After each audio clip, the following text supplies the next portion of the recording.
the alley-oops at Kezar to the glory days at the stick. From who's got it better than us to brick by brick.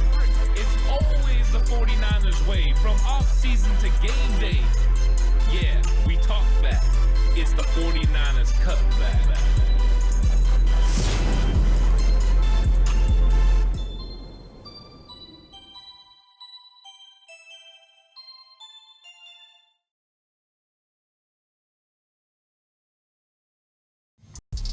It's 49ers Cutback Podcast time. Welcome to the show. I'm ready to talk about the 49ers new addition off the edge and defensive end, Taco Charlton. It's going to be a lot of fun to talk about Taco because he's a guy that had tremendous amount of ability coming out of college.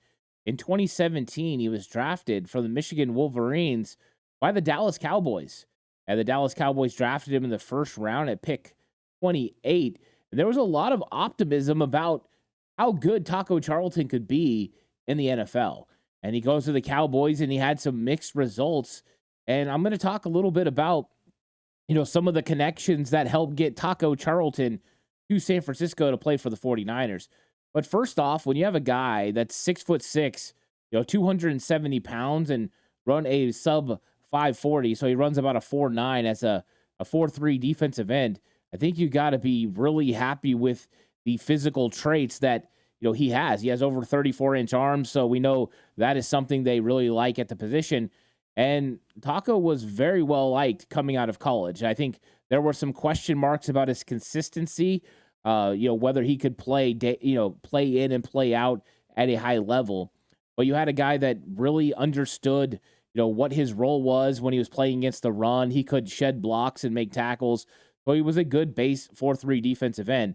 We talked about mixed results a little bit. And, he started his career with the Dallas Cowboys. And there in Dallas, he had an okay season. He played his over 390 snaps during his first 3 seasons. And some of those, he had success. His rookie season, he had 3 sacks.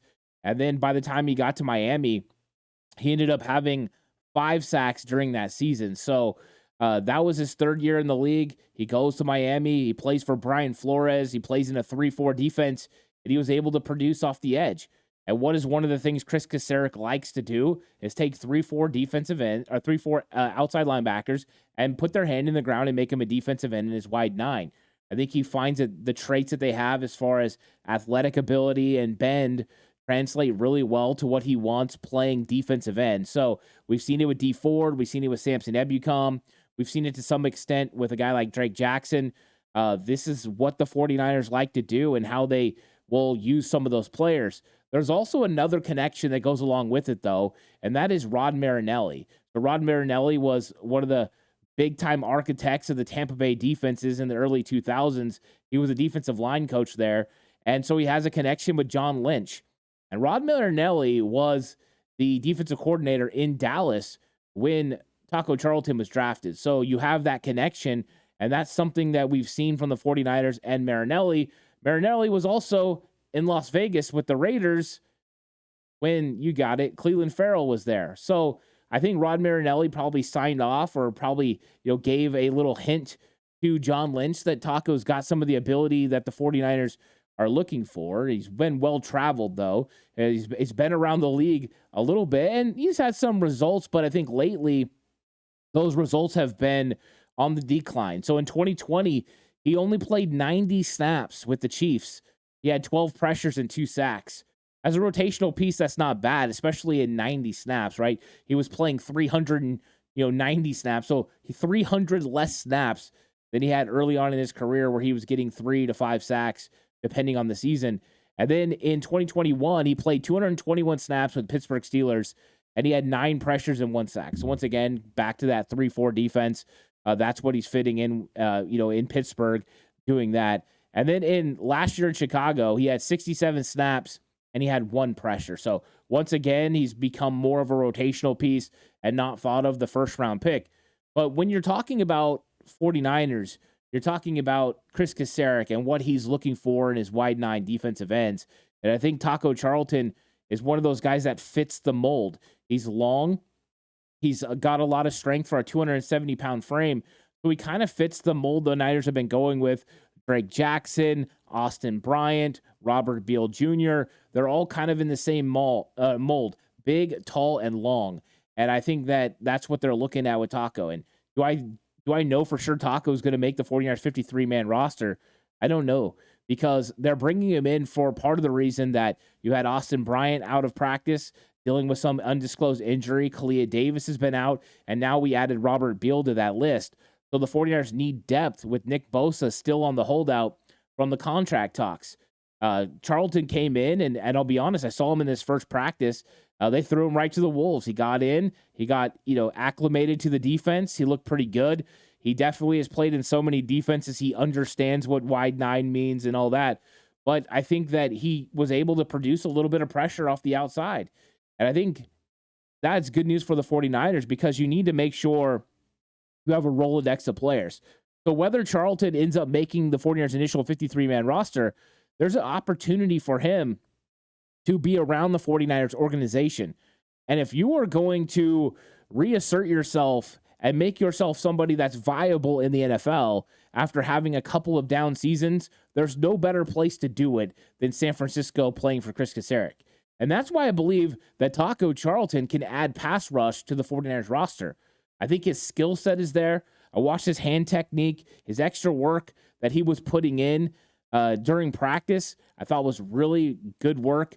The hand technique, the hand fighting, bending the edge. He was doing a really good job of making sure that he was getting everything down that the 49ers were looking for. And assistant defensive line coach Darryl Tapp was taking the extra time to work with Taco Charlton on his abilities and what he could provide for this 49ers team.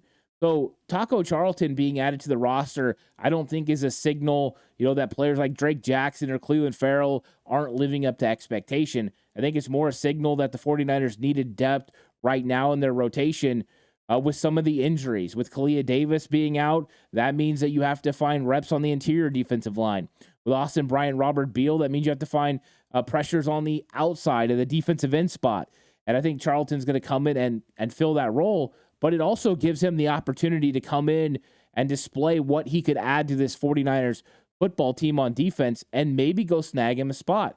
Because even though Austin Bryant was sitting very comfortable in the second unit right now because Bosa's out, so Drake Jackson, Clelin Ferrell have been in the ones, and Austin Bryant was in the twos with Kerry Hyder, it doesn't mean you stay there.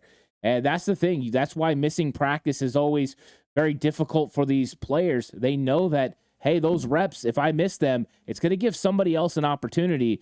And with Charlton, you got a guy that showed that he had first-round potential when he was drafted. And has he lived up to that potential? No. Has he had some bright spots? Yes.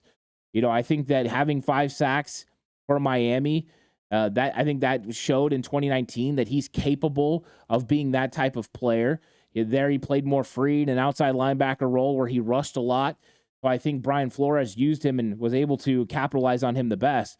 But I'm guessing that Rod Marinelli had something to do with Taco Charlton being a player the 49ers ended up reaching out to, somebody that fits what Chris Kaserik wants to do on defense. And we'll see what he ends up being. But I definitely think he's a guy that the 49ers can count on to give him good reps throughout the preseason and see what he can develop into. But I think when you're talking about some of the later defensive ends the 49ers have on their roster, Charlton is probably going to be one of the better pass rushers. Alex Barrett has looked pretty good in his snaps, but we've seen him be consistently on the 49ers practice squad over the last several years. Can he make that jump to the 53? That'd be difficult. I think a guy talented like Charlton could do it.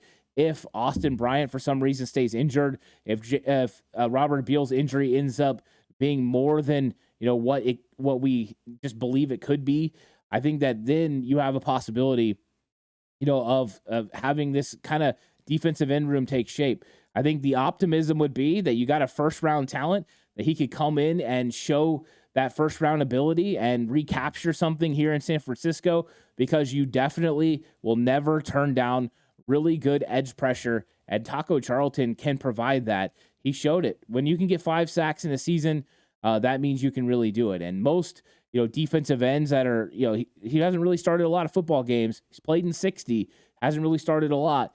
But if you have a lot of snaps, your numbers are going to go up. And so I believe that if he could get into part of the 49ers rotation, I think he could produce. And if you're, the fifth defensive end on the team and you're producing 2 or 3 sacks, which he showed that he could do, 90 snaps for the Chiefs, you definitely get more than that playing, the fifth defensive end for the 49ers. But in that, he had 2 sacks. 12 pressures and 2 sacks from your fifth defensive end. Not terrible numbers, and I think the 49ers will be happy about it. So he can help in the pass rush. We'll see if he sticks around. We'll see what happens with Austin Bryant and Robert Beal. But until then, Taco is going to be a part of the 49ers team, and I'm excited to see what Chris Kasarik and Darryl Tapp can develop and get out of the young guy. Going to have to change his jersey at some point, though. 77, it just doesn't look right. But Taco Charlton's on the 49ers. Let me know what you think about this signing of Charlton. Do you think it's a big move and the 49ers, made something happen here? Or you kind of like me, you think this is more a signing that happened because of the injuries to Bryant and Beal, but now Charlton has an opportunity. I'm ready to hear what you guys think of Taco Charlton in the comment section down below. Like the video, subscribe to the channel if you haven't already, on the push for 4K, and super close. We're in single digits away from 4K. So if you haven't subscribed, doesn't cost you anything, hit that subscribe button. I really appreciate it. Thank you guys so much for watching. I'll catch you guys on the next one. Until then, stay safe and remember the right way is always the 49ers way.